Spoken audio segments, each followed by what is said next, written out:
Fan of the show? Never miss an episode by subscribing to us on Apple Podcasts, Spotify, or at our website, cinemapsychoshow.com. Be sure to like us on Facebook, Twitter, Instagram at Psycho Show. From Escape from New York to Ghosts of Mars, we're breaking down the career of filmmaker John Carpenter on episode 187 of the Cinema Psycho Show. Cue my theme music. Oh, goody, goody, here it comes.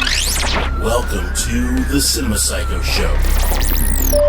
You are interested in the unknown, the mysterious, the unexplainable. That is why you are here. Oh, my God, don't stop now! With your hosts, Brian, John, and Elaine. Welcome to the Cinema Psycho Show, the madhouse for film freaks and film fans of all types. I'm your host, Brian Condon, and join my fellow co-hosts and filmmakers, John and Elaine Woolscroft. With this corona, there's big trouble in Little China. We need to escape New York before the fog rolls in and the Prince of Darkness before Halloween and head to the stars, man, where we and they live as Ghosts of Mars. Whoa! How in the world did you do that? That's still impressive the second time around. It was still premeditated. Yeah, still premeditated. Time around. That's right. Yeah, that's right. You did a good job there, doing sir. things remote sometimes leads to things happening that you're not foreseeing, like, recordings just dropping out because of the network. But we're back. Happens. It does happen. And this week we're going to be doing another one of our retrospectives. We haven't done one of these in quite a while. And this week we're going to be looking at the career of someone who may or may not have given us the slasher film, whether you look at it that way. Unless if you're an American, you're going to say he gave us a slasher film. If you live in Canada, you're going to say that's bullshit. There were a lot of movies that came and gave us a slasher film before then. But we're going to be looking at John Carpenter. John Carpenter today. Oh, see, yeah. I thought you were talking about the guy Bob Clark. Yeah, that would have also maybe been fair. Yeah, maybe. But old, maybe. Old Johnny Carpets. Good old Johnny Carpet man. But yeah, it has been a while since we've done one of these filmmaker retrospectives, but that's because they are Yeah. tiring. Well, they're very in depth. We have to see a lot of movies to catch up on. It's like there's a reason that for some of these we've done Tarantino and Tim Burton because there's not as much research has to go into it. Oh yeah, I can do Batman in my sleep, but it's a lot to watch. It's a lot to know. But for Carpenter, Definitely. I had to go back and check out a few things. There are quite a few of these that I check out on the regular, so didn't need as much re-educating. But I thought he would be an interesting choice because he's kind of, in a good way, an all-over-the-map kind of guy. He's done action, comedy, horror,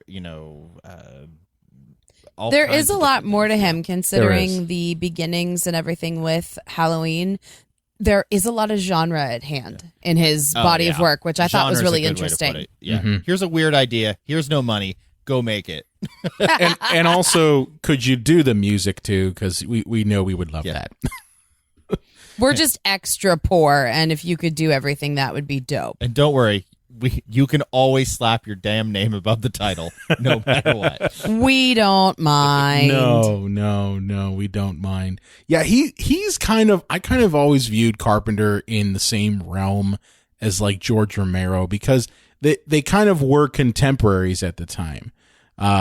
Romero obviously came first with Night of the Living Dead, but Carpenter, as I kind of alluded to, he did give us what I arguably would be the dawn of the slasher film with Halloween. That was kind of his creation there. Obviously there were attempts to do it, Psycho, and then a lot, as I mentioned, a lot of the Canadian horror films that came out in the early 70s and mid to late 70s. Those obviously had things that you could say were prelude to the slasher film, but Carpenter gave us kind of the blueprint, I always thought, with Halloween. Yeah, that's fair to say, I think. And arguably to this day, still the best slasher movie. And I know I just opened a whole hot take. That's so let us know what your hard favorite to say. are. Dude, that's like a totally different episode in and of itself, all right? Let's just I think not we've done say slasher we did. films before. In 182 Yes. episodes, I'm pretty sure we did a slasher film episode somewhere We in have. there. It's okay. It's cool. So it's somewhere in the back catalog. But It's cool. yeah, how do we want to start this off here? Do we want to dive headfirst into Carpenter, kind of his rise as a filmmaker? Well, John's got this by the ass, as always. Oh, you a little always bit of background here on, yeah. Well, Johnny Howard Carpenter was born in New York, but quickly moved to Bowling Green, Kentucky, where he lived most of his life. He was born on January 16th, 1948. There was a synopsis of him, which I thought was a little cruel. Most films of Carpenter's career were initially commercial or critical failures. I mean, there were a few failures in there, but there were a lot of successes as well. Carpenter's biggest years were from the 70s and 80s, has come to be considered a cult classic filmmaker, and has been acknowledged as an influential filmmaker. So it's just I think that's fair to say. Yeah. he was he was interested in the studio films as a kid. He was very interested in movies like westerns of Howard Hawks and John Ford. A lot of low-budget horror movies. For example, if you watch Halloween, you'll see The Thing from Another World is playing on the TV and then obviously eventually he made a remake of it, if you want to even call it a remake. That's completely different. Yeah, it's better. It's like 10 times better. It is, yeah. But yeah, he started filming horror short films on 8mm. Even before starting high school. He had originally attended Western Kentucky University. Go fighting Kentucky. Fill in the blank. I literally don't even know. I'm sorry, guys. I don't know what the mascot is. So. Yeah. His father chaired the music department there, which is where he got his love of music because it came from the household. Oh, that's cool. And eventually he transferred to USC. In 1968, he made his first feature film. Nice. And then from there, he made some short films and things like that, which eventually led to Dark Star, which was technically his first feature, which is just a bunch of different shorts that would kind of compile together over time. There was no budget, no exact time frame, just we can put a whole feature here together. Even John Carpenter doesn't consider it his first feature film because there's no organization to it. But that was the first thing that got him any kind of attention. Right. I got to say that takes some balls. If you're I'm looking at Dark Star here just on IMDb, and it takes some balls to make your first film. And keep in mind, this is like 1960 or 1970. When he made Dark Star? 74 is when it was 74. Released, so he's probably making it between 70 and 74. Honestly. Right. But my point is it's kind of commonplace now to think that, okay, if your first movie might be a genre film, and guess what? You can do a sci-fi film very easily, nowadays, because we've got computers that have made it very easy to do things like spaceships and space battles and that sort of stuff. And you look at Dark Star, and it's very much kind of bargain basement B-movie, sci-fi. And for that to be your first movie to attempt, that takes some balls. I got to give him credit for that. Even though he said it's unorganized, there's a lot to attempt sci-fi with no money. It doesn't seem like he, for better or worse, that John Carpenter has any fear. Yeah, I kind of noticed that. First, no matter what it is. Sometimes it works for him, sometimes it doesn't. Yeah. As we will discover.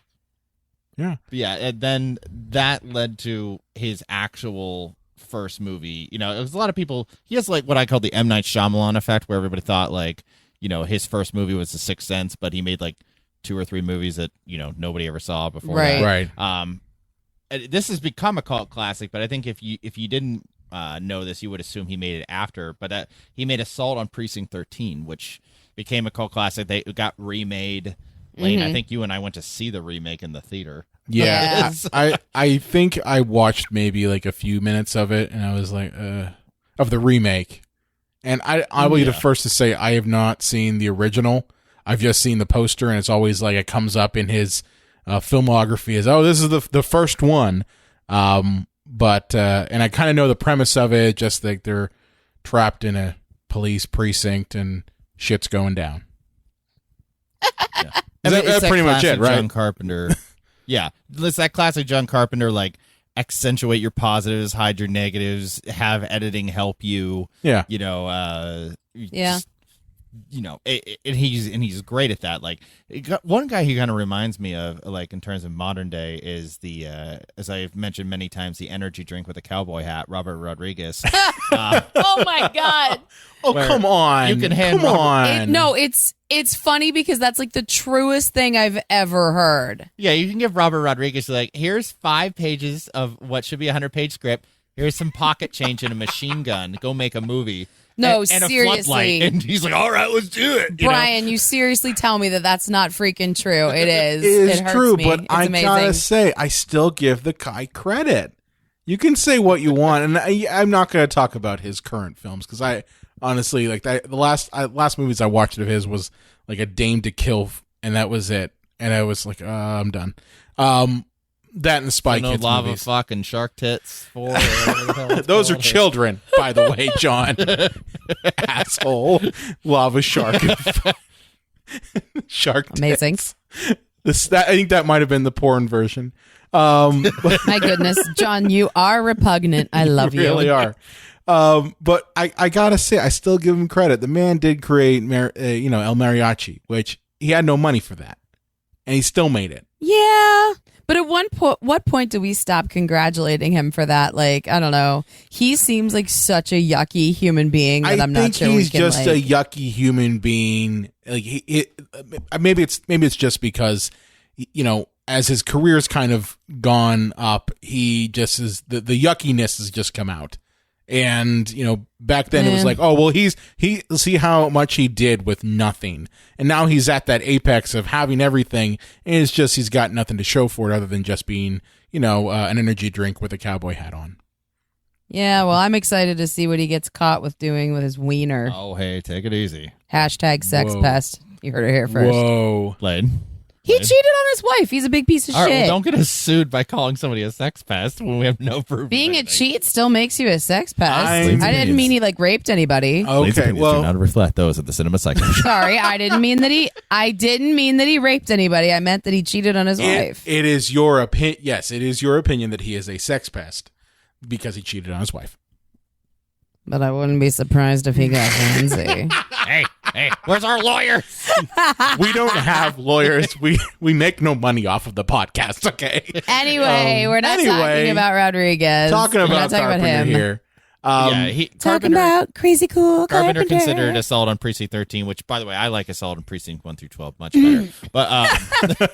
But he considered this like his first like organized film. This one had, people that had to be on set on a certain time. There were limits, there was budgets, there was a due some date. money. Yeah. Not a ton, but some. But yeah, it's kind of like what there's 3 kinds of movies for John Carpenter. There's his big hits, there's his huge cult movies, and then there's his toilet bowl, and Toilet bowl. this movie is yeah, like we'll neatly put into his cult thing, We'll just, Yeah. Right. I mean, Right there, I 'cause- think every filmmaker has their toilet bowl.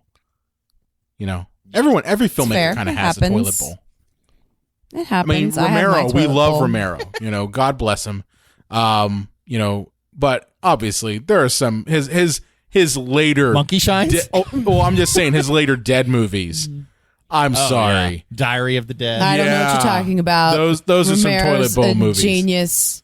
No, I don't know what you mean. I'm just saying. Still real to Lane, damn it. Listen, It's still good to me, damn it. Night, Day, and Dawn. Those are the best ones. After that, it starts to get kind of toilet bowl like. Land of the Dead is kind of your, well, it's here. I guess I might as well watch it. And then after that, it's just like, what the fuck? I was there on opening night with my popcorn, You son of a my bitch. soda, and like a 20-inch hard on for Land of the Dead. And then it was over. I was like, oh, he Lucased it. Yeah. But anyway, after we get Assault on Precinct 13, then we get a little tiny movie that came out in 1978 called Halloween. Yeah. And if you want detailed, excruciating detail on Halloween, check out our archives. I think We're we've just talked gonna about Halloween to briefly hit on death, this. honestly. Yeah. We've discussed it at length. It's true. I'm pretty sure when we talked about Season of the Witch, we talked about Halloween. When we talked about the remake, well, not the remake, the whatever current sequel we're on, we talked about that, and then we had an episode on it too. Yeah. So Yeah. Season of the Witch, that's John's favorite movie. I know. It's the only movie.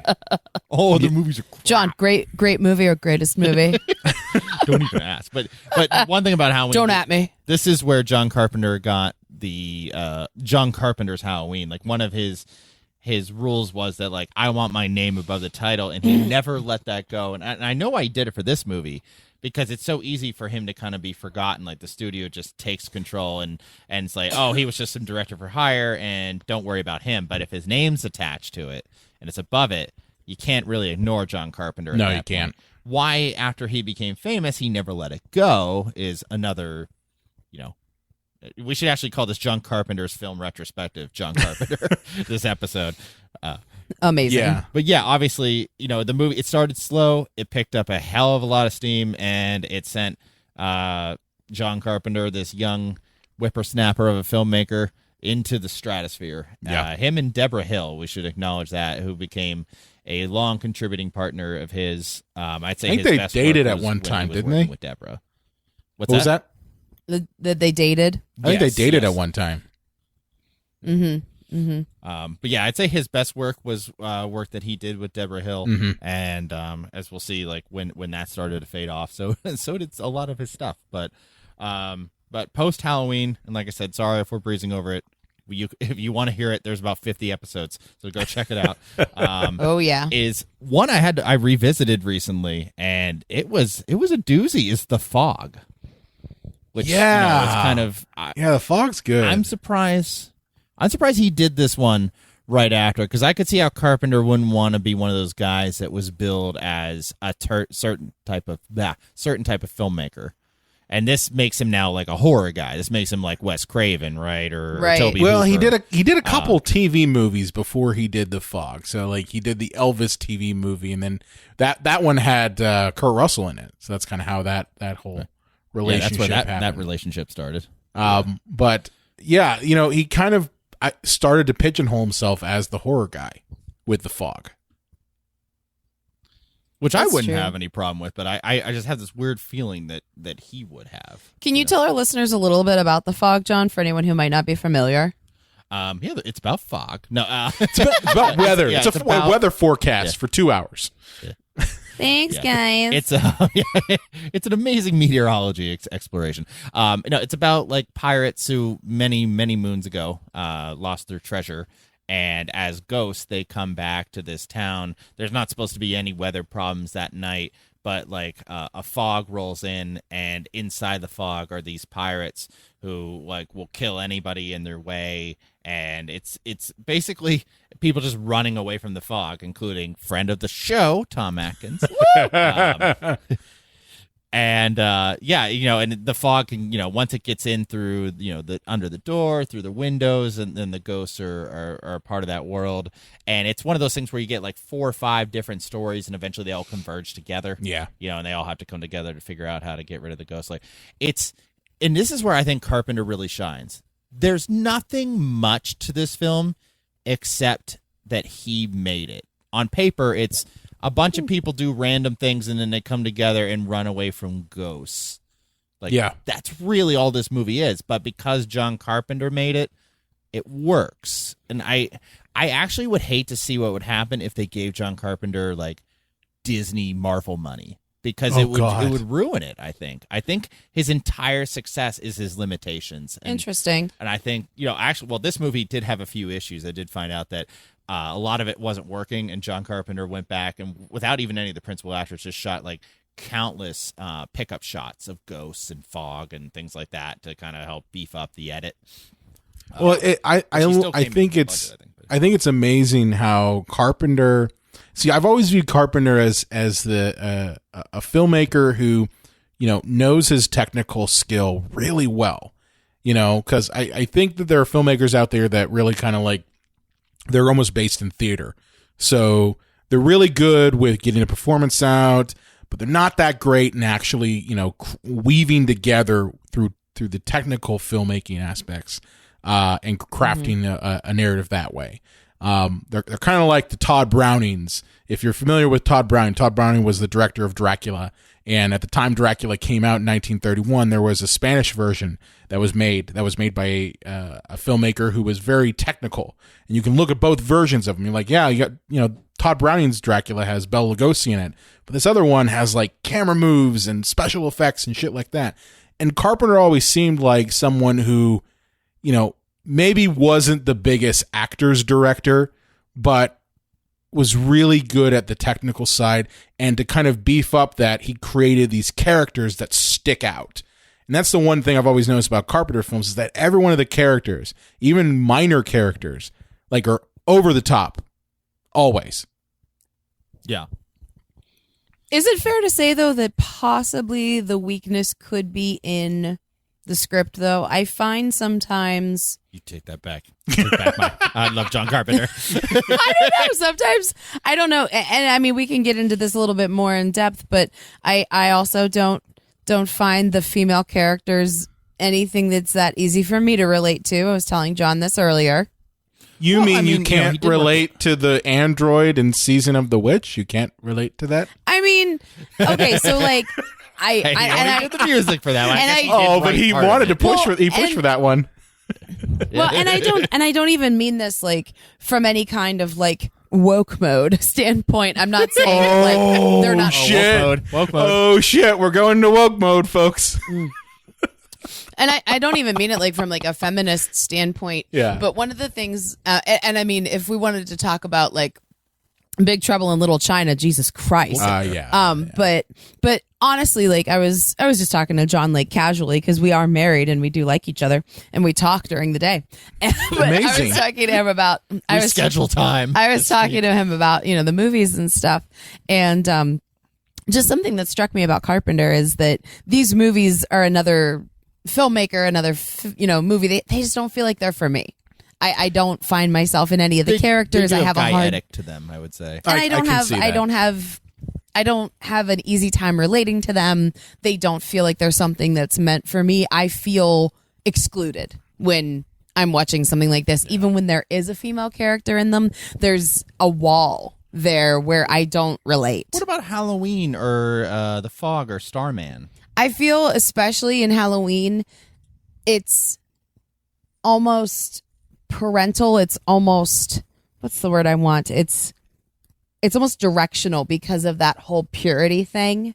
Mm-hmm. Yeah. The only reason why Jamie Lee lives is because she's a virgin. I feel like the film is telling me not to touch anybody and to keep my bits to myself. That feels like being told what to do. And I honestly, she is the final girl, quote unquote, but she screams the whole time. I mean, she's like not a badass by any means. There's nothing empowering about her, and she doesn't finish off Michael Myers by any means. No. She doesn't get to the end herself. Well, she would have died if Loomis hadn't I was going to say, like, Loomis is the one that shoots him. I do feel that I agree with you that a lot of Carpenter films, especially the ones made in the 80s, really do not handle female characters well. Big Trouble in Little China, and we'll get to it. Basically, Kim Cattrall doesn't do anything in the movie at all, other than just kind of be there to be rescued. And it kind of it sucks because she is a good actor, and they really waste it. But I also think, to be fair, the 80s was not a very good time for any representation of females in movies. It was not. And I think part of it is that. All movies being shitty doesn't feel like a good excuse. No, it's not a good excuse. It's not. But I'm just saying that. You guys didn't like the female representation in The Thing? You didn't like the female representation in The Thing? Well, right. But like I said, I'm not even saying that it's about representation or about having anyone to look up to, because good God, I didn't get that. Yeah. But what I'm saying is that I didn't even see a character that I related to. Like I said, it was more about feeling left out, and like these movies weren't even close to being for me. Yeah. And I think part of that, you... Oh, go ahead. I was just going to say, but you guys, like, with your wieners, like, enjoy everybody. Have fun. Oh, okay. You guys with your wieners enjoy your wiener movies. Well, speaking of We wieners, will enjoy our his wiener next movies. His next movie is Escape from New York, and that is a wiener classic. A wiener classic. Tell me everything. That is a Escape wiener from classic. New York, well, if you had to take Halloween out of the equation, what would you say is like the movie John Carpenter is most known for? Oh, that's a tough one. They Live. I would say. I would say maybe Escape from New York. Yeah, I mean, if you're going cult, like somebody who knows movies, I would say it's They Live, right? I mean, for me, it's They Live. That has been the Carpenter film that it's one of my favorites. But I would say if you're the everyman or woman, it's Escape from New York. Fair. And I still love this movie. I recently rewatched it, not even just for the show. I was like just in quarantine, and I was like, I'm throwing on Escape from New York because I love this movie so very much. It has, John Carpenter is not the greatest scorer of movies ever, although I do think that helps him get a lot of things. Like I can write, direct, edit, do some producing, and also I'll score the damn movie. And they're like, pulls an your Ed one-stop Wood, yeah. shop, we'll hire you. He pulls an Ed Wood on him. But this score is pretty badass. Sometimes I'll just randomly throw this on if I'm just like messing around on the computer doing something where I don't need to like hear what I'm working on. I'll just throw on this score from Escape from New York. That's like one of the things that we can really agree on too when we're listening to music. If we're like cleaning the house or something, we usually listen to movie scores. Yeah. That's fair. I kind of enjoyed Village of the Damned. Oh God. Well, hey. Even though again, like speaking of movies with women. Jumping a little ahead there. Yeah, you're jumping ahead of a lot of. I'm sorry. No, it's cool. We have a lot it's to cool. talk about. We've got a lot of wiener movies to get to, Lane. Yeah. Whatever. I'm You sorry. gotta get some wiener. I'm sorry. Was your wiener triggered by my? It was my very thing? triggered. I'm gonna make I'm gonna review my own podcast and say that my wiener was triggered. Does your wiener need a safe space? I'm It sorry. does. It does. In I'm quarantine. sorry about it. I'm sorry about it. I would say my wiener's beard is growing in quite a bit. Oh God, that's more information than I need to know, John. Wow. Oh, and dear listeners, tickle my Good pickle. God. Oh God, please stop.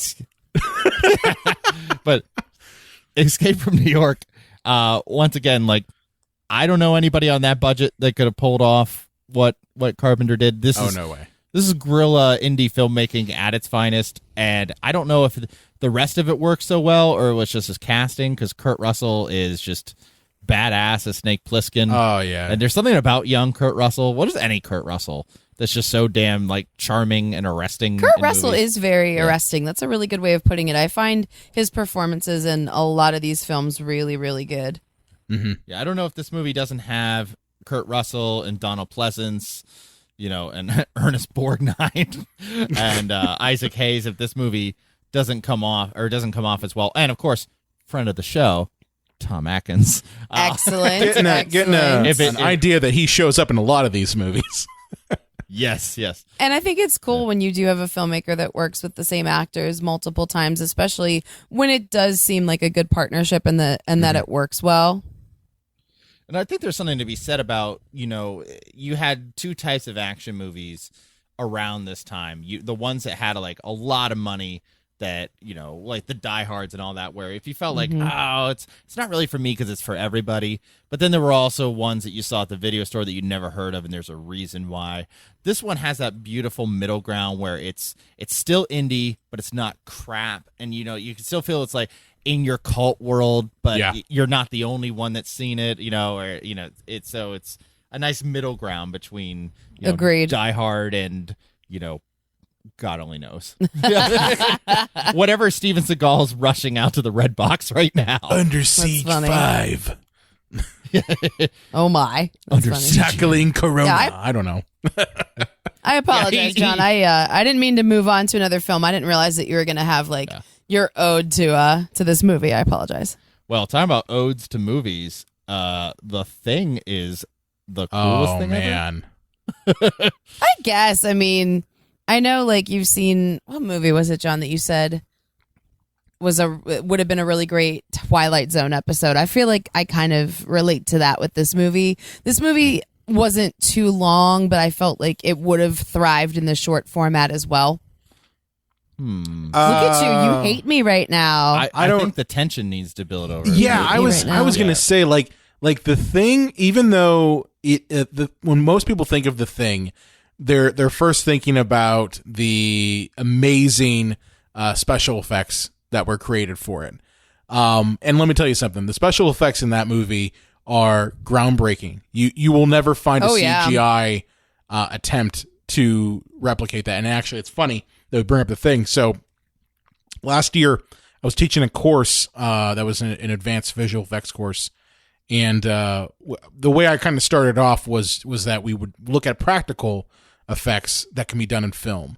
And we got to prosthetic effects, and I showed my class 2 clips. The blood scene from the Thing, and then a similar scene with the what the hell was it? The prequel that came out like a couple years ago. Oh yeah, I don't know if you guys saw it, but it's terrible. It's a remake disguised as a prequel. Yeah. Well, it's not a remake. It's a soft boot prequel. It's supposed to take place immediately before the original Thing. So it's kind of like when that dog is chasing, right at the beginning. That's the end of this movie. So the point is, how cowardice is that, by the way? Oh yeah, it's complete. You know, we weren't trying to trample on your fandom. We're just trying to improve it a little bit. But the point is that I showed both clips to my class, and I asked them. I said, "Okay, which one do you find more effective?" Because you have one which is completely CGI. It shows more. Like, don't get me wrong, it shows a lot more.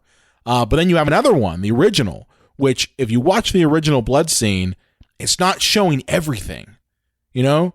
You've got moments where it cuts the action, where you're getting, maybe just like the tentacle here, and you're getting the guy's head falling off here, and another shot where the legs of the head pop out, and it's not as seamless as the prequel is. But what was interesting was everyone in the class said that original clip from The Thing was way more effective and way more scarier than the prequel. And it just kind of goes to show you that the effects are, even from 1980 something, still effective if done well. But I would say, kind of circling back to the argument of it being a short, I think The Thing, even though the effects are kind of the hallmark of it, it's that slow burn tension that just ratchets up every minute that you watch it. And I don't know if a short could do it. I really don't. Well, thanks, guys. I mean, I didn't mean like a 10-minute short. I meant more like something in, like, say, the 40, 45 minutes arena. I didn't mean like very short. I meant, a little bit longer. But, thanks for both of you crapping on my dreams. I'm It's cool. sorry. I'm tell you that you were wrong. I'm just saying John? the tension. We just had to tell you that you were wrong. I mean, I really appreciate always being told I'm wrong. But You're not wrong. Thanks, guys. You're not wrong. It's your opinion. We're all allowed to have opinions here. Well, John just said I was wrong. 'Cause he's a turd. Okay, well, you can hit him physically. I can't do that. Yeah. It's true. I can. But yeah, it's funny you should mention the effects, because apparently the special effects guys on this film said they nearly dropped into insanity from. Oh yeah. It was grueling. rough, wasn't it? It was extremely days grueling. upon days, hours upon hours. Things wouldn't work. Things would break that would require days of fixing, and you had one shot to get it right, and it would for 5 seconds it would take 16 hours. It's just people losing their goddamn minds. And it's not a really super comfortable set to be on. Everything is meant to look like chain and plywood and just awful. Just awful. They're in Antarctica. They're supposed to be in Antarctica. But one of the weird things about this movie, and talk about nitpicking, but I hate the opening shot of this movie so much that it almost ruins the goddamn movie for me. And I know that's really stupid. Really? But the first shot of the mountain, why isn't that shot locked down? I mean, oh my God. The second we watched it, he bitched immediately. And the thing is, just show me a static shot of the mountain. Let me get a sense of the environment, how large it is. Then have the helicopter fly by. And like, look, this is Dean Cundey. We haven't mentioned yet that with Halloween, John Carpenter started his relationship with Dean Cundey, who's one of the best cinematographers in the world. He is legendary. If this means anything to you, Academy Award winner Dean Cundey. But I don't understand why they did that handheld, and it's shaking and it's all over the place. It's not even good handheld. And I mean, I know the cameras back then. Hello, Dolly. Well, maybe they should have had a Dolly. No pun intended. But yeah, it kind of like, it looks student film. Well, it looks like a legit mountain, like winter mountain. It does look like it was in the environment. I mean, maybe they had to just get in and get the F out. You never know. That might have been it. You never know. It does look like a mountain, John. But the thing, like, what's so nice about it, and this is really nice when you have a filmmaker like John Carpenter, is, spoiler alert if you haven't seen this 37-year-old movie, is that we don't know if one of the two characters is still alive. One of them is probably the Thing. And they kind of just leave it with them staring at each other at the end of that movie, and there's no definitive answer. And, that's, and for some people, I imagine that they were pretty pissy about that. Although it's not Kurt Russell, because you see his breath and you don't see the other character's breath. So there's lots of theories about that, and I've minded movies that have been open-ended, but in this case, I thought that it was a nice touch. I thought it was neat. I thought it was the only ending because, like, of the paranoia of the whole thing, like, that leaves the audience paranoid about, like, what happened. It mirrors their feelings in it too. Yeah. And then too, John, didn't you say that there are some theories online? Yeah, because you can see Kurt Russell's breath, but you can't see the other guy's breath.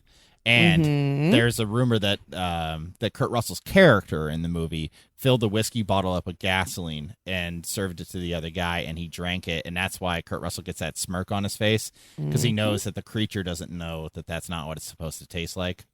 Oh, man. Isn't that cool? That's crazy. John I told didn't me even that. think about that. Yeah, John told me that when we were watching that. I thought that was really neat. But I think basically the two of them are just going to freeze to death either way, and that way they can guarantee that, like, the Thing will die. Like, Kurt Russell himself has to die as well, just to make sure that the Thing. Bummer. Yeah, it's like a total drag, man. But surprisingly, and I don't Oh man, Kurt Russell's gonna die. Bummer. Well, listen, if you had to, like, stay on I hate being cold, okay? I hate it. And if I had to stay somewhere and die to save humanity, I would be pissed. You'd be like, you know what, Thing, just get me right now. I'm fine. I would do it. I would do it because I love I mean, I hate humanity, but I would still do it. I work in customer service. I hate everyone. But fair enough. I would do it for all y'all. But here's a note for the Thing, is this was the first time that Mr. Wunderkind had his first bomb at the box office. Wait, the Thing didn't do well at the box office? No, it didn't. And there's two reasons for that, but one being that I think it's just too damn aggressively violent in sci-fi. Like, it's a very cult film, and I mean, over time it's become a huge cult phenomenon, but it has a very select audience. But guess what movie came out the same weekend as that, Elaine? I don't know. E.T. Oh, motherfucker. So not only did that steal all the box office, but America was in love with a cuddly alien, not one that's ripping through people's bodies. I mean, I know I was joking with that whole bummer thing, but, like, this movie really is bleak as shit. Yeah, it is. Yeah. People don't like that. No. Whatever. Just kidding. But because this movie wasn't, did not do very well, there was nothing really coming in for John Carpenter. There was no options for him, so they said, hey, we got this one script based on that Stephen King book nobody wants to make. It's called Christine. And he said, well, I like to eat, so I like to eat. So I'll make that. I have a mortgage. He's literally said that. He said, like, I made that movie because there was nothing else that was being offered to me. Aw, that sucks. And I think he had the option between, like, this and Cujo, and he said, that a dog, that's stupid. I'll make the dog that's stupid. Yes, but a car that kills people. That one there. That's smart right there. Oh, that's a keeper. Well, I That's a think John keeper. Carpenter might be a car guy. You know what I Oh, mean? well, there So you he was go. probably like, There you go. yeah, you know. There's not enough female characters. I'm gonna do the female character. Just kidding. But yeah, it's once again, I feel like this is as good as a movie on Christine could be. Yeah, that's true. Yeah, you know, we talk about you know, Steve Barron, who made Ninja Turtles, and we had mentioned that like he did literally the best you could with that source material. Mm-hmm. And I feel that, like, once again, John Carpenter did the best he could with the source material. Here's a killer car, and the movie is watchable. It's not great, yeah. but I it's mean, watchable. listen, if it's on at Halloween time, because you know that's when they bring out all these movies like this. If it's on, yeah, I'll watch it. You know, it's the season when cars kill. It's like, okay, you know, it's not my favorite Stephen King adaptation, but you know, it's all right. You know. Well, I'll tell you, the problem with it is there's no stars in it, man. And speaking of Starman, See what wow, he did you there. and your fucking transitions, man. He's the king. He We is bow the to your king, greatness, John. this I think is the most unique film in his repertoire, and like this kind of got him back to like attention and notoriety quite a bit. And you know, we won't talk about every movie he's done, but like this first handful of movies are, you know, really where he's known for. And Starman, while I think it is fairly overrated, I think a lot of people like, because it's the opposite of The Thing. It's a movie that's, you know, about otherworldly things and aliens that is happy and has a romantic twist and a good feel-good ending. It's almost like someone Fair. told him, well, you know, you do another Alien movie, you might want to make him, you know, not kill everybody. So make him Jeff Bridges instead. Okay. Make him Jeff Bridges And I instead. wonder with Starman, like, what was Kurt Russell already shooting? Because like Jeff Bridges, you know, it's like, I need a guy who looks like and acts like Kurt Russell. What about Jeff Bridges? He's good. Okay, yeah, all right. 'Cause, like, why didn't you just get, you know, your boy again? Because he works with him in the next movie. But, Maybe he was shooting Overboard. You never know. yeah. With Goldie Hawn. Yeah. You want to talk about your But, female representation lane? That one's bad. It's really bad. Yeah, that movie's like impossible to watch. Oh, it's really bad to watch. It truly is. Yeah, I mean, Starman is very beloved. I thought it was very good for what it was. I'm actually struggling to think of even things to even say or talk about it, but that does, and that sounds bad, but I don't even mean it in that way. It's just good. It's not great. It's just good. And I know there's a lot of people that absolutely love this damn movie, but I like it. I mean, I'll it's watch it if all on right. TV, but- It's all right. You know, I'm kind of, you know, agnostic on Starman. I know it's there, and it's like, yeah, it's there. It's great. I guess it was good It's for him not to my show that he favorite does have a Carpenter heart. film. I guess that's what I'll just say. Yeah. That's fair as well. And now we get to Big Trouble in Little China. Yeah, I was going to say these next couple ones here, these three that kind of wrap up the 80s, I think that you kind of you get some weirdness in here. Like there's some weird movies that he's just trying to say fuck it at this point. Well, Big Trouble in Little China, like, talk about a weird, big, messy, fun, all over the place. Fun? hitness. You had fun? Okay. Oh yeah, I I mean, Good I for have you. fun. I have fun too. You know what this reminds me of? Like, not literally, but like it reminds me of Mars Attacks in how it's bananas cuckoo all over the place. Yeah, if Mars Attacks was racist as shit.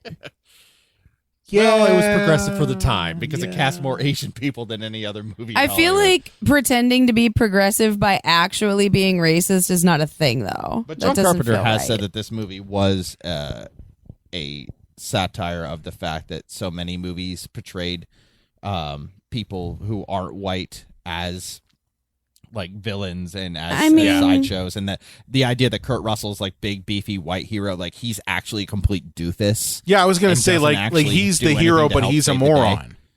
Like Yeah, I guess he's a moron in the I don't entire know. film.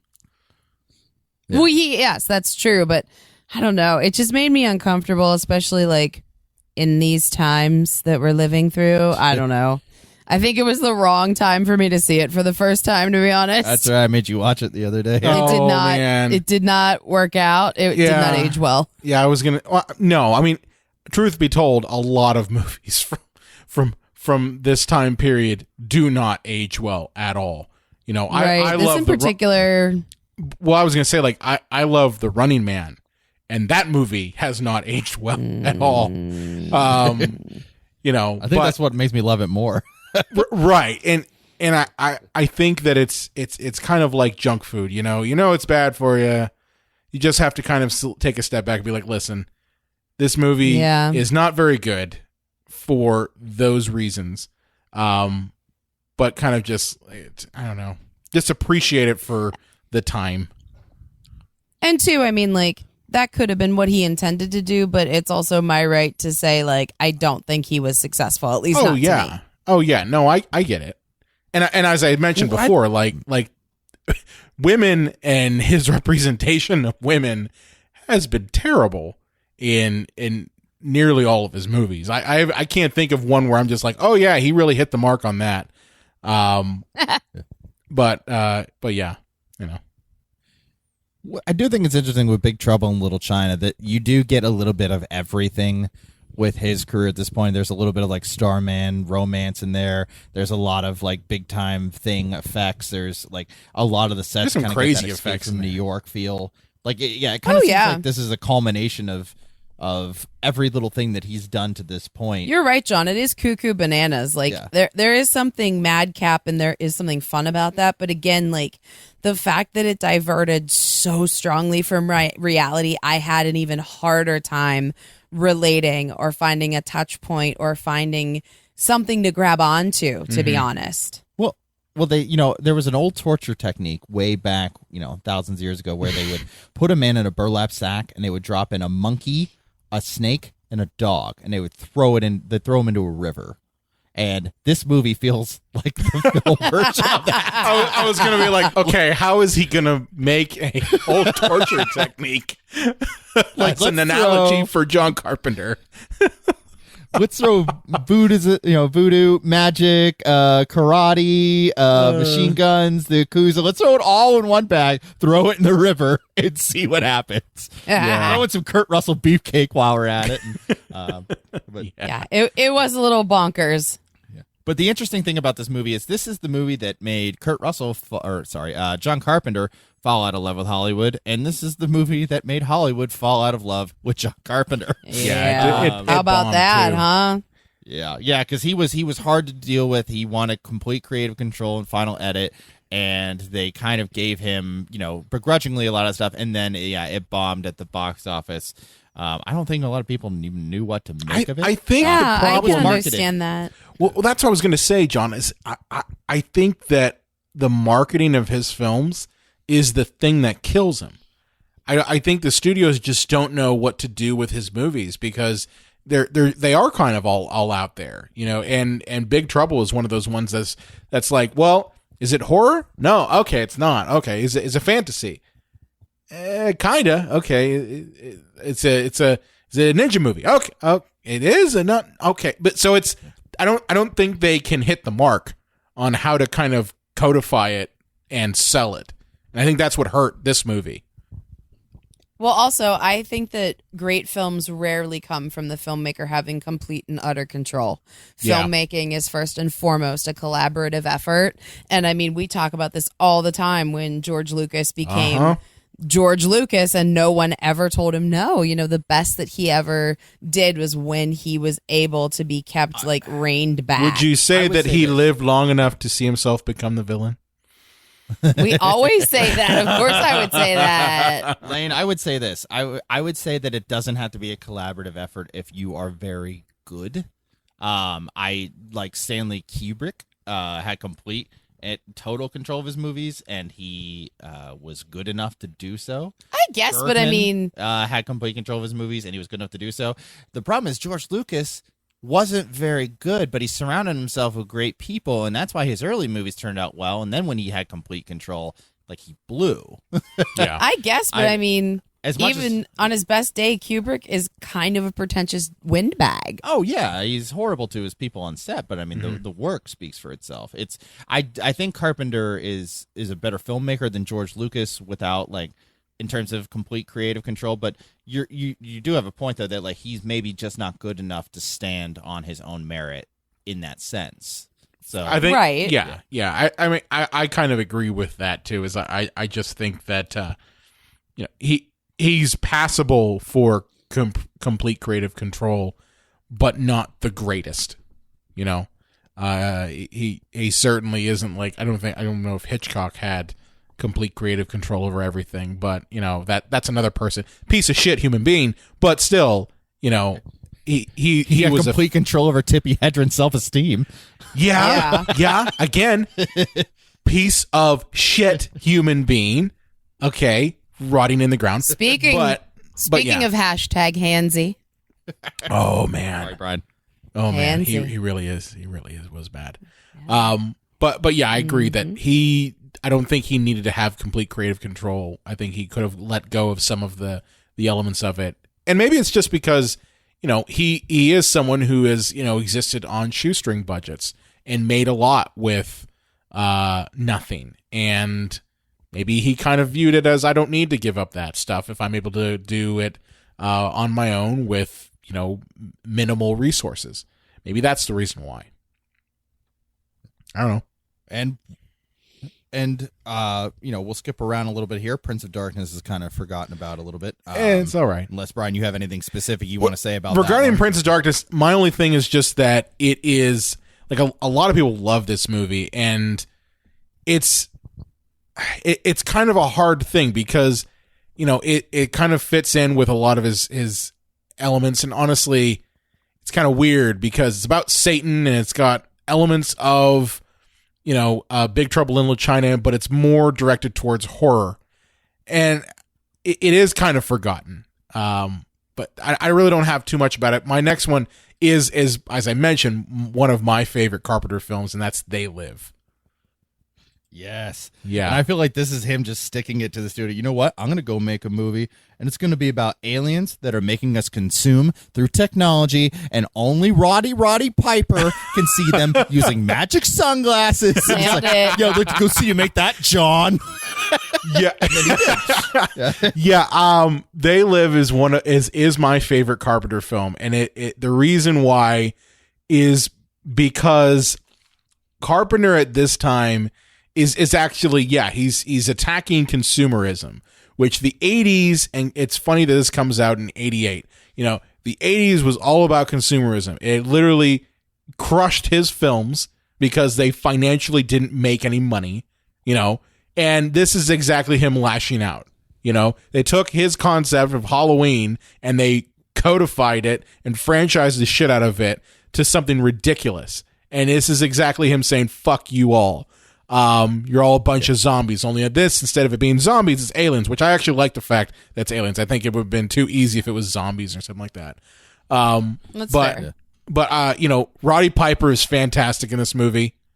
It's literally just fantastic. Has the best fight scene of all cinema time between him and Keith David.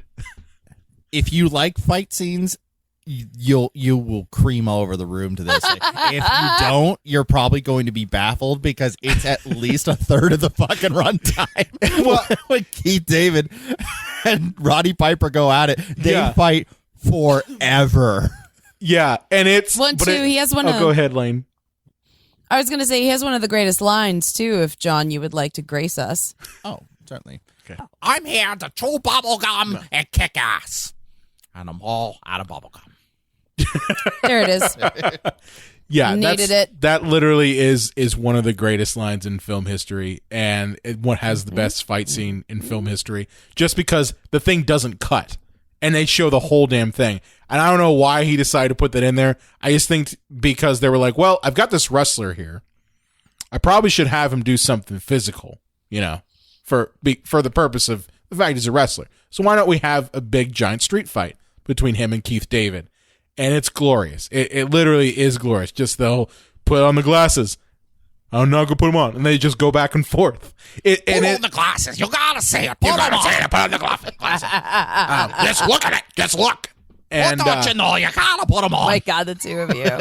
yeah, and yeah. Well, it's just the so fight good. was kind of a work shoot actually, because like Piper comes from the world of wrestling, and like Keith David did not want to seem like a pussy. So these guys are landing blows. I'm just But I would imagine they had a lot of blacks and bruises all over them. I would say that this movie, it is not as subversive as, say, like Romero's films, where Romero, I would say Romero is kind of a master of the oh no. I'm just saying, like, Romero is kind of a master of the subversive political, themes in his horror films. And Carpenter is trying to do that.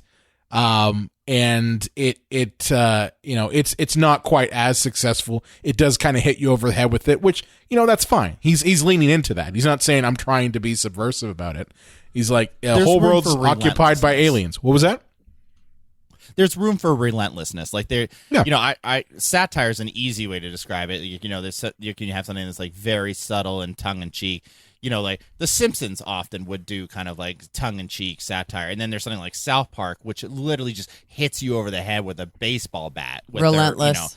With their point of view. And like South Park I feel like They Live is just... Did make fun of They Live, by the way. Oh, yeah, with the Timmy and Jimmy fight. Yes. Timmy and Jimmy fight was a blow-by-blow recreation of the fight between Roddy Piper and Keith David. Nailed it. Yeah, I absolutely love this movie. This might be my favorite John Carpenter film. I don't know if I can cheat on Halloween like that, but you just did. But yeah, it's so fantastic. Yeah, I remember great film. I was drinking with a buddy in high school, and he was like describing this movie. I couldn't believe that it existed because I hadn't heard of it yet. I think we were like, very early in high school, and he's like, "Yeah, man. So it's about how like aliens that look like bugs are controlling our minds through newspapers and TVs and stuff." I'm like, "Oh yeah."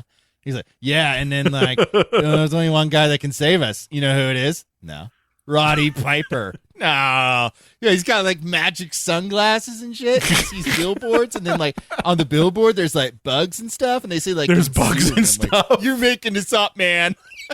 You got to be making this up. And then I immediately went out and rented it. And then of course you're like, and wow, that's where the love affair began. Yeah, this is a documentary, I tell you. I mean, this is like the perfect response to right at the end of Reagan. Well, still in Reagan's run as president, which maybe it was too soon. Maybe people just weren't ready in the heart of Reaganomics to have like that whole yuppie world just shit on. No, I gotta ask you a question. Do you think if this movie came out now that it would resonate more? Yeah, I think almost any time except when it did come out. Like even like Clinton's first term, like even early into Clinton's first term, because like there's just a whole different dynamic to the way like the world sees things. I think it could have worked better in like 92, 96, 99, Well, 92 he did a questionable film that I remember watching this movie on HBO when it came out, and I liked it at the time, but as you get older you realize, oh my god, that's really bad. And that's Memoirs of an Invisible Man. Did you guys ever watch that one? A long time ago. That one I missed, I'm afraid, guys. I'm sorry. Dear listeners, I apologize. This is not one I got caught up on. I did see it like 20 odd years ago. So that was exactly the time I saw it too. So let me set the stage for you. If you've never seen this movie, it is what happens when you get Chevy Chase, Daryl Hannah, and Sam Neill in a movie together. And you have the concept of the Invisible Man, which I gotta say, with the exception of the newest Invisible Man movie, which I've only seen parts of it, I haven't seen the entire thing yet. Invisible Man movies don't work. They just don't. They very rarely ever are effective, and this one especially is not effective because you don't know what it is. Is it a comedy? Is it a love story? Is it like a spy drama? Because there's elements of like Sam Neill's is a special agent. It sounds like a John Carpenter movie. yeah, and it really is. But like Chevy Chase is kind of this business guy who goes to a lab to watch a webinar. That's basically what it is. And, he has I'm being honest with you. That's literally it. It's Chevy Chase goes to a webinar at a lab. The lab explodes. He becomes invisible. And then he is chased by Sam Neill throughout the entire movie. And he's in love with Daryl Hannah's character that he only had like a one-night stand with. And that's it. Oh, he puts on makeup. That good, huh? Oh, yeah. Sam Neill's good in there. But then again, Sam Neill's good in almost everything. I've yet to find a bad Sam Neill movie. I would actually love to see those three at like catering, where it's like, hey, what are you making next, Chevy? It's going to be a huge hit. It's called Cops and Robinsons. That sounds good. Well, what about you, Daryl? I'm going to make a remake of The Little Rascals. Oh, that sounds good. What about you, Sam? I'm making some dinosaur movies called Jurassic Park. Well, that's going to be a piece of shit. Don't make a dinosaur movie, you idiot. Come with me and make Cops and Robinsons. Amazing. That's awesome. Imagine. Yeah. So that came out in 92, and don't get me wrong, that has some the redeeming qualities of that are honestly the special effects, like with most of these films.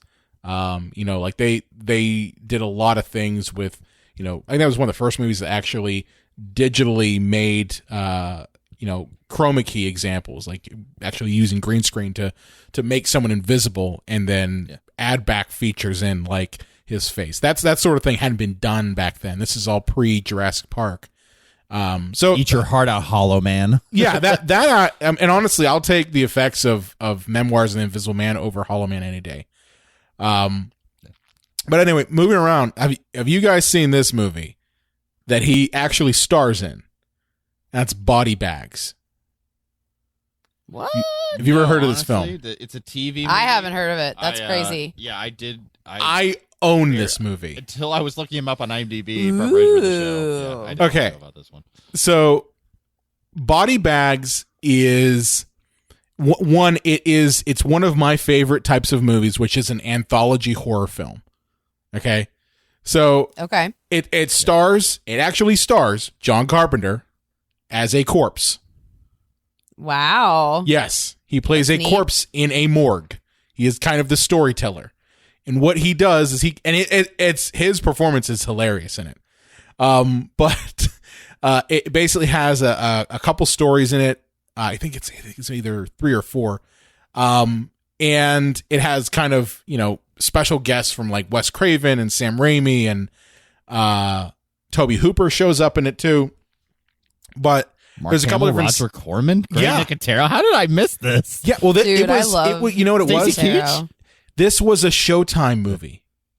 This was a show. It was exclusively for Showtime, and there's 3 stories. Excuse me. The first one is about a gas station attendant who, it's kind of that typical slasher type movie. Robert Carradine, who was what's his face from Lewis from Revenge of the Nerds. He's spoiling for you guys, but he's the murderer. And that was Brian. Oh, sorry. But that was the Carpenter directed segment. And then Mark Hamill shows up as a baseball player who gets Luke Skywalker. He gets a eye transplant because he has a car accident. So he's a minor league ball player. He's about to go pro, and he gets an eye transplant after his accident because, obviously he can't be a ball player and have, missing one eye. And the only thing is the eye transplant is from a murderer. So what ends up happening is Mark Hamill starts to, have these flashes where he's imagining killing people, and his, the murderer that they took the eye from after the execution specifically murdered people who had blonde hair, and his wife, Mark Hamill's wife in the film, has blonde hair, so he's thinking about murdering his wife. Oh no! Yeah. And the final segment is by far the funniest of the whole damn thing. With Stacey Keach is a guy who's balding, okay? And he's obsessed with hair. I'm not kidding when I tell you about this. He's obsessed with hair. He's balding, and he decides to go to a clinic run by David Warner to get a hair transplant. And they're like, it's not like a normal hair transplant. We can actually like make it'll bring your hair back completely. It'll look amazing. Debbie Harry shows up as a crazy nurse in it, and he gets the hair. But the problem is the hair, it starts to grow out of control, and it actually starts growing everywhere on his body. And it turns out the hair is not really hair, but it's actually this alien creature that is eating away at his brain.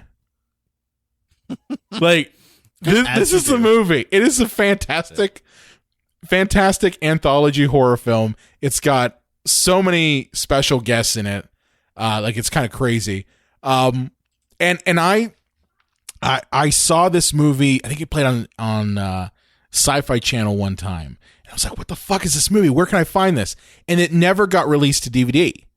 And the only way that I got it was at a horror film convention, and someone was selling, bootleg DVD transfers of body bags. And that's how I got it. But great film. Wow. Great film. Carpenter is a corpse morgue person, and it's an amazing anthology horror film. If you're a fan of those types of movies, like Tales from the Hood, this one is kind of right up your alley. Creep show. Yeah. It sounds cuckoo bananas in the best way. It is cuckoo bananas in the best way. All right, now Lane, do you want to tell us what you we're finally here? Do you want to tell us what you love so much about Village of the Damned? Good God, yeah. I didn't realize that, this was such an in-depth episode. Well, it's a Filmmaker retrospective. What do you want? I guess. I feel like some of our other ones haven't been this long, though, gents. Yeah, okay. So I know I talked about, the problem with women characters in John Carpenter films, and I will admit that the ladies are just, incubators in this movie. But I liked Village of the Damned, God damn it. I thought it was crazy and interesting and creepy, and who doesn't love scary little blonde kids? Am I right? Yeah, they are pretty terrifying. I thought it was weird and crazy, and I don't know, it was neat seeing Mark Hamill in something that wasn't Star Wars or Batman.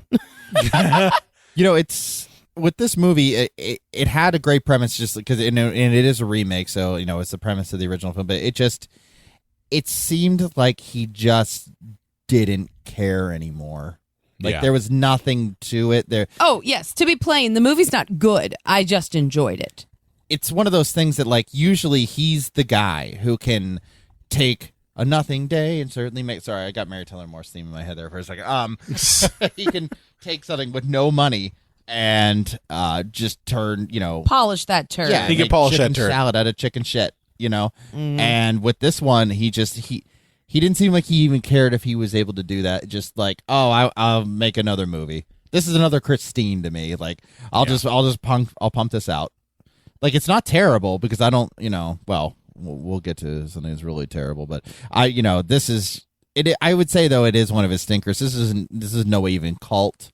This is kind of forgotten to time. Man, I am just batting 1,000 on this, aren't I? The only one that I'm kind of excited about, and it's just a stinker, and it's just not. It's not a stinker. I maybe have only seen Village of the Damned maybe once or twice. It's not on my kind of list of Carpenter films.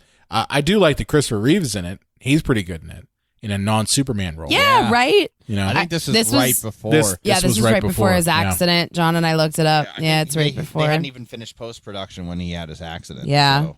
So. Well, speaking of being crippled emotionally, we get to Escape from L.A. Oh, yeah. Okay, did this hurt you? Because it didn't hurt me that much. So here's the thing. Are we going to fight? I thought that there actually were a few things. You guys might fight. I thought there was a few things in Escape from L.A. that actually worked better than they did from Escape from New York. You like the surfing different scene? Themes. No. But the problem is it's the exact same movie, except for those few things that I said, oh, that's kind of new, that's kind of different, that's kind of cool. Except worse. So it's basically Home Alone 2. Yeah. It's the exact same movie, only just not as good this time. And with Kurt Russell, a little older, shall we say.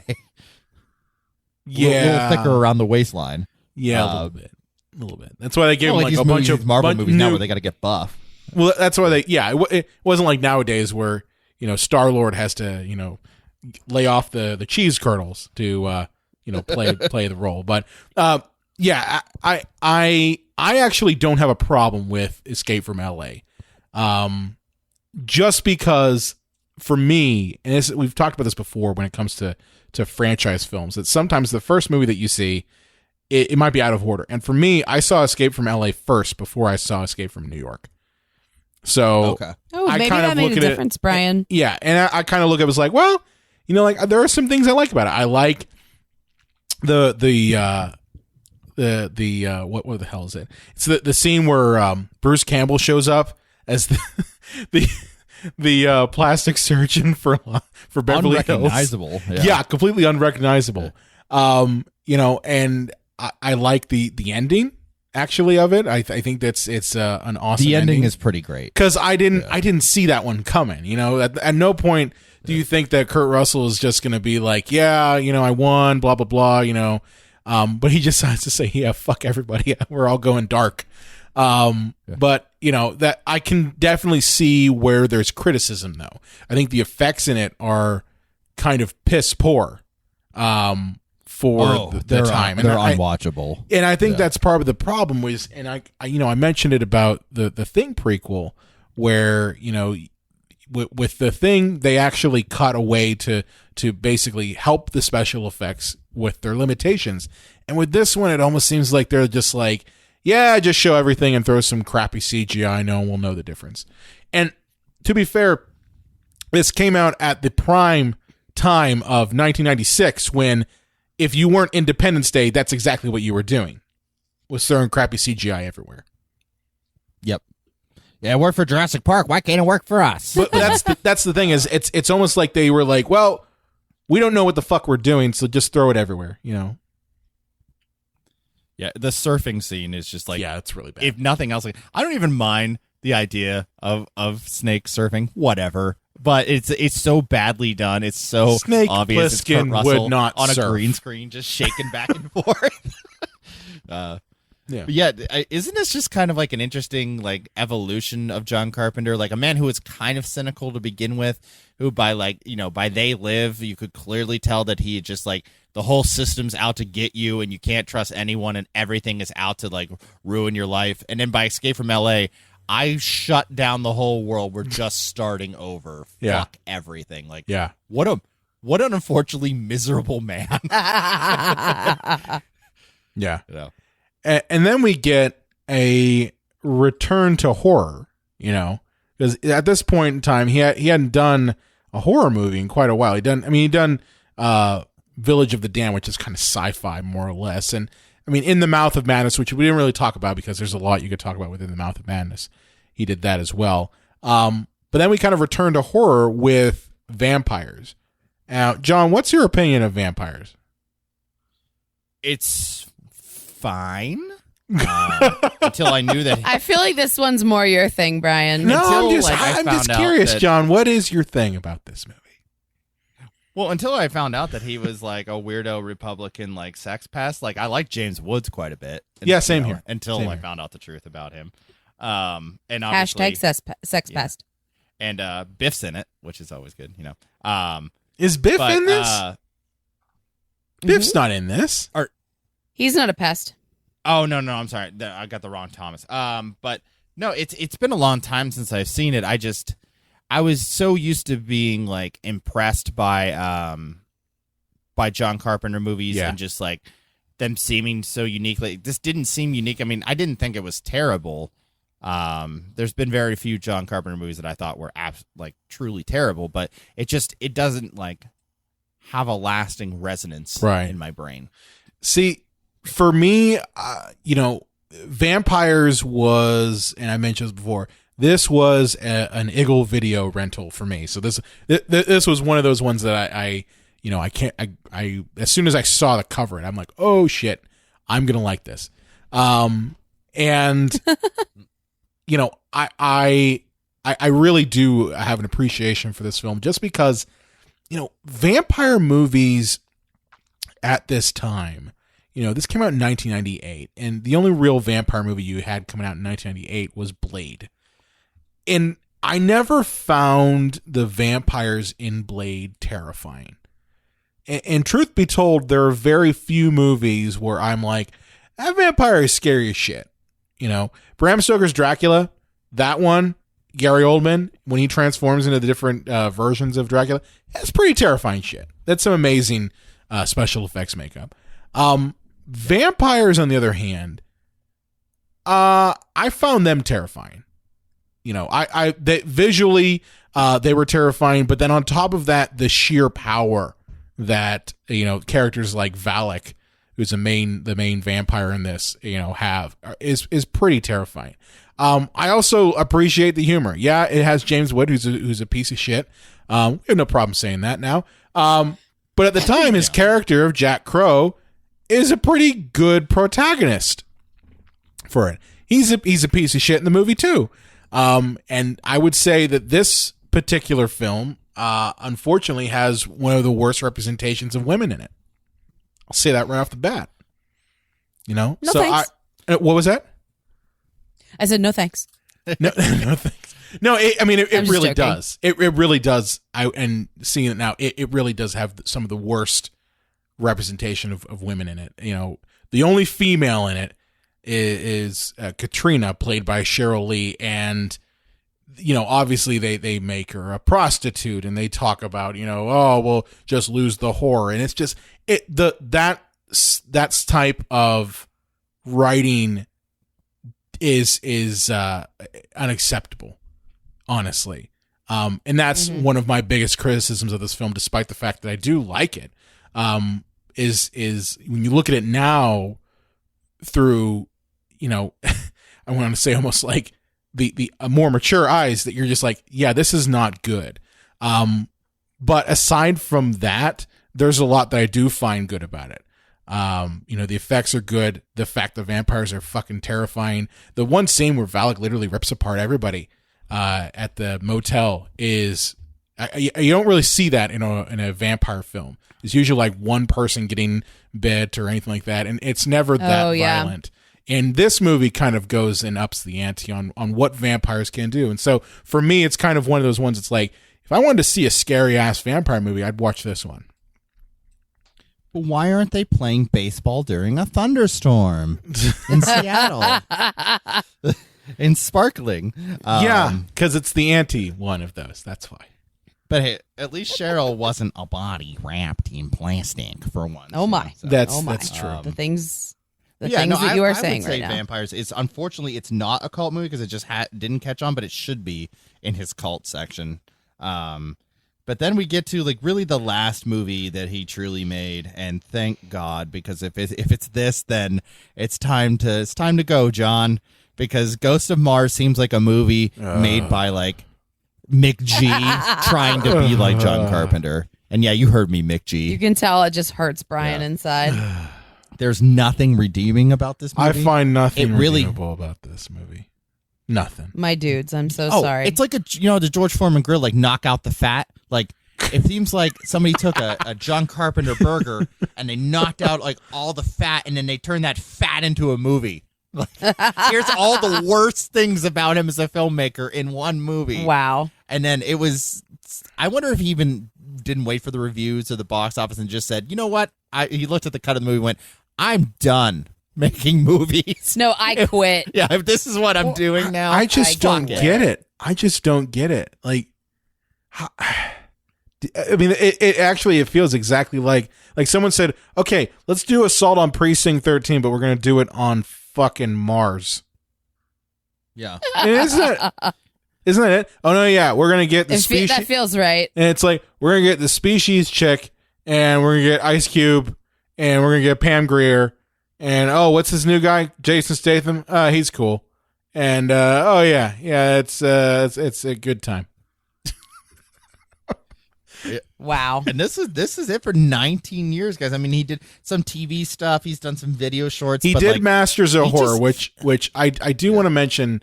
So if you guys ever watch Masters of Horror? Yeah. Oh, yeah. Yeah. So the one his contribution to the series, which I loved Masters of Horror. I didn't really care for the second season so much, but the first season was fantastic. And a lot of people don't like his entry into that series, which was cigarette burns. I liked it because I'm a film person, and right. That his entry into it was mostly about a film, someone who runs a theater, who is someone who finds movies, and his past is kind of as a junkie, and his girlfriend who committed suicide, kind of haunts him, and he's on the search for this movie called the film Absolute Demon, which is a movie made by, it's a cursed film, and the movie basically kills and like curses anyone who tries to find it. It has Udo Kier in it, so if you're an Udo Kier fan, you've got that for you. But it almost kind of feels to me, because this kind of came shortly after he did Ghost of Mars, like he's trying again. And I've always felt like that was his, I'm trying. It's not 100%, but it's like, an 80% try, Right. Like Ghost of Mars kind of kicked him in the ass, and then he did this. So Fair. All right. Well, I got a couple questions for you guys here. All right. Okay. Just to wrap up stuff. Yeah. So is Carpenter the best genre filmmaker out there? I think he's one of the better known. And it might be what he's best known for. Best genre filmmaker? I mean, that's a tough sell, because off the bat, I would say Roger Corman might be the best genre filmmaker. That's true. Yeah. You know what I mean? That's a tough. Romero could be in. Romero could be considered a genre filmmaker. I would say that's what I was thinking. I would say he's the most diverse genre filmmaker. The most diverse in terms that he's tackled a lot. He's not just like sat on just doing horror. He's done a bunch of different things and tried to mishmash it in a way that sometimes works and sometimes doesn't. And more power to him that he's tried. How many filmmakers out there have actually tried? Yeah. Yeah, I'm with you, Brian. Now, did he ever truly live up to his potential? I think that's hard I to don't say, think he has. because I can't say that I know that, because I don't know him personally. I can't gauge his potential, I don't think. I think you can see it, and in a movie like Halloween, it should have never worked. It should have never been a success. But they gave it to this brash kid, who knocked it out of the park. But I don't think Halloween was supposed to be his big one. I think that we were always waiting for the big one from him. I don't know. You could his chalk Schindler's that up List to luck. or his Indiana Jones, and it never came. You could chalk that up to luck. You could chalk that up to, just the zeitgeist of the right movie and the right filmmaker and the right time. I think sometimes things just come together. Yeah, I think for him, his biggest issue has always been resources and marketing of his films. I've always said this before, and I think I said this about Ed Wood, but the time that you're producing films does play a hand in how successful you are.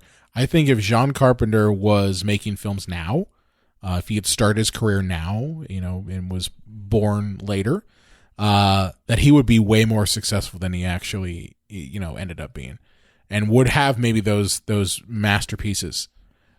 Because, nowadays we're not really fighting the resources anymore. It's more or less fighting through the noise. There's too much stuff out there.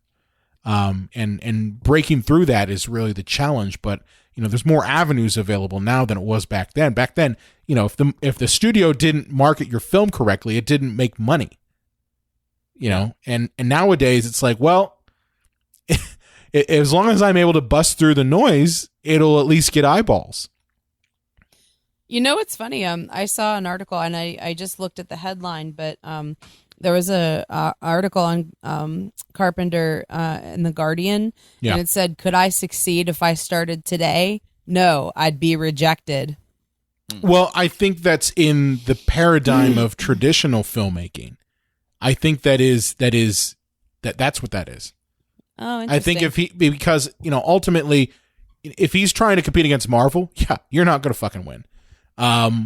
But if he's trying to compete against, say, Blumhouse, yeah, I think he would be fine. Or working for Blumhouse. I think it just depends on how he is able, because you can't say that he isn't a resourceful filmmaker. No, that's the one thing you could say that Carpenter's strength, his biggest strength, is his resourcefulness. How many of these movies that we looked at and we're just like, yeah, on paper this sounds ridiculous, yet it ends up either working years later after it's not made any money and become a cult film, or it becomes big at the time. Like, as you said, John, Halloween was not supposed to be massive. It was just supposed to be, like babysitting. Drive-ins. Yeah, exactly. Yeah. But it ended up working and blowing up. I really think that if the, resources were not out of reach for him, that he would be fine. I think if he had more control over the marketing of his films and actually got across what his movies are about, I think he would have been fine. I really think there's something to that. Interesting. I just think by his own assessment that he wouldn't be successful is interesting. Well, on that note, is he one of the few directors that actually works better with no budget? And I don't mean this in a negative way, but is he the king of the B+ players? Oh, interesting. That's interesting. I would say probably, yeah. Maybe.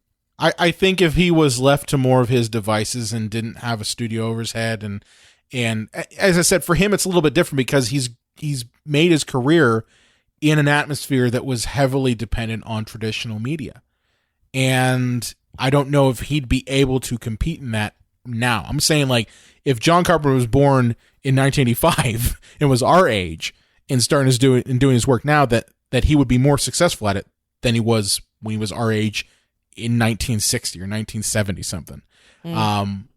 Because the traditional paradigm back then was you get a studio, they give you the money, and you make the movie and it goes out. And you've got so many theaters that you've got to get into. It's got to be in every theater, and it can't, you have to do windowing and all that shit. But nowadays, especially with COVID now, there's no one going to theaters.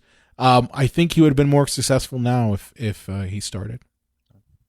Interesting. And lastly here, was he possibly his own worst enemy? Yeah. I think that's potentially true. I mean, I think that that's true. Again, like, I mean, I know, like, John, you were kind of like, nah, but I think that when you have, like, total control over your own work as a filmmaker, I think that is not always a good thing. And I don't care if it's like Stanley Kubrick. I think I think you still can create problems for yourself, even if you're extremely talented. Even Truffaut. But no, it's interesting you say that because the Santa Claus, the movie, the one that came out with Dudley Moore, like 1980, something like that. Okay. That was offered to John Carpenter, and he said they flat out just gave it to him, and he said, I need 24 hours to think about it. And he said, all right, here's what I need. I need to write the script. I need to have complete creative control on set. My name has to go over the movie. I have to have complete edit. And I need $5 million, which is what they were paying Dudley Moore to be in the movie, who was a huge star at the time because he was right off of, the movie where he was the drunk. And Arthur. Arthur, yeah. And they were like, eat a bag of dicks. They told him to, like, stick it. And, like, I don't know what he was trying to prove there. Like, just go make the Santa Claus movie, dude. Like, it'll probably be a huge success, and then it'll open the floodgate for you to then make whatever you want going forward. Yeah. I mean, I know he was already pretty successful, but just play the game a little bit. I think he doesn't want to play the game. I feel like... yeah, go ahead, Lee. Oh, no, you go ahead, Brian. I'm sorry. No. I was going to say that I think that Carpenter, because of the fact that he has had nothing and been able to kind of scrape by and make the movies that he, wanted, because he's had nothing and he gets a little shred of something, he feels entitled to everything because he's like, well, I've done all this shit and you've got to give it to me now. And, I want my name above it, which honestly, I'm sorry, having John Carpenter's The Santa Claus makes no fucking sense. Okay. And if I was a studio, I would have said, "You're a fucking idiot. You're not. There's no reason to have your name above the Santa Claus because you're known for fucking Halloween, asshole." Okay, But could become a holiday filmmaker. Yeah, but my point is that I think he is his own worst enemy because I think his hubris and his ability to have complete control because he's had to do that to make his films kind of isolates him from understanding how Hollywood works. And that can hurt you. And I think it has hurt him. That's unfortunate, because as I said, if he existed now making these movies, he would have been more successful right off the bat because there already is a drive by indie filmmakers to just do what you want, what you have, use what you have and make your movie, which is kind of his modus operandi already. Yeah, and I feel like when you get to a certain point, you can absolutely become your own worst enemy or get in your own way when your name becomes the most important thing to you, and it stops being about the craft and the work. About the craft. Yeah. So yeah. Yeah. Wow. Good talk. Long talk, but good talk. Carpenter, done. Well, Lane, what are your last thoughts on John Carpenter? Like I said, I feel bad because I feel like this is a filmmaker that's just not really for me. I feel left out, guys. I didn't see a lot of my own experiences or stories that I could really relate to in this filmmaker, which is kind of a shame, because I think that there's a lot of good in his work. Brian, we've talked about this a million times. You and I are, team practical effects. I think that that's the big takeaway for me is his usage of practical effects and the blending of both, his practical effects with, some CGI that doesn't suck. Always a good thing. I do think that the genre work is helpful when discussing, Carpenter. It's something that, he is known for. And I do love Halloween, of course. But overall, just not anybody that I really look up to personally, sadly, just because, there aren't a ton of female-friendly male filmmakers anyway. Yeah. But I would really put him at the low end of the list, Yeah. Not that I guess just to qualify that a little bit, not that I need to be catered to, but as a human being as well. Like, I just don't see anything in his work that's for me. You know what I mean? No. Brian, your thoughts? My thoughts are that John Carpenter is a filmmaker who has established a lot of norms in genre filmmaking. I think that's something that can't be understated. We wouldn't have movies that kind of, go off the rails, so to speak, if we didn't have someone like Carpenter kind of being the first one to take the hit in producing films like this. I think his scripts are not the strongest. I do think he has issues when it comes to representing female characters. I think him especially has a lot of issues, and I don't understand why. I really don't, especially if you have someone like Deborah Hill in your corner. Why are you crafting movies that almost always the female in a film is not very strong? It's throughout his entire work, and it's kind of a shame. But I'm being honest. It is a shame because I do think he is a good filmmaker. But for whatever reason, and I don't know if it's because of the time period. I don't know if it's because whoever is writing the scripts is just not caring, or I don't know about any of that stuff. I'm just saying that it's a shame that is looking back at the films, that is a common thing that comes up. But I think you also have to take a look at it and say, like, well, there are movies that he's made that stand the test of time, that are beyond just the financial return you can get. The Thing is one of the only films that I know of, aside from maybe Scarface, that the remake is by far more superior than the original. And where you talked about the prequel, you mean John Carpenter's thing as compared to The Thing from Another Correct. World. Yeah, that's what he means. Yeah, the 1950s, black and white B movie. But my point is that that very rarely ever happens, and that was Carpenter. So yeah, my final thoughts are he is an eclectic genre filmmaker who unfortunately has ended up being his worst enemy sometimes. I think you guys have hit the nail on the head. I just, looking at his IMDb page, it's just interesting to see a plucky young filmmaker who was an overnight success and then went back to the well, but it was full of mist and he didn't know if there were people out there to hurt him around him, so he escaped to a different genre to try to find some success, but went back to the same genre because he still felt that there were people hidden from him that he didn't quite know, and then kind of went and said, I can show that I have a romantic side, that I have a soft side, that I don't have to just be somebody who doesn't trust, doesn't believe. I can make a movie in a big studio system. But when that failed, we saw a cynical man come out that assumed that if he didn't have his pair of sunglasses on, that everybody was out to destroy him. And before long, he destroyed himself with remakes, and he basically blew up the world and then had vampires come and ravage everything away. So it's kind of a... God damn, son. It's a lot of who John Carpenter was as a person. If you look at his movies. He's not dead, by the way. We keep saying was, but he's not dead. No, there's actually... Oh, yeah, did it seem like we did? He recently came on Twitter, actually, and said, I'm not dead.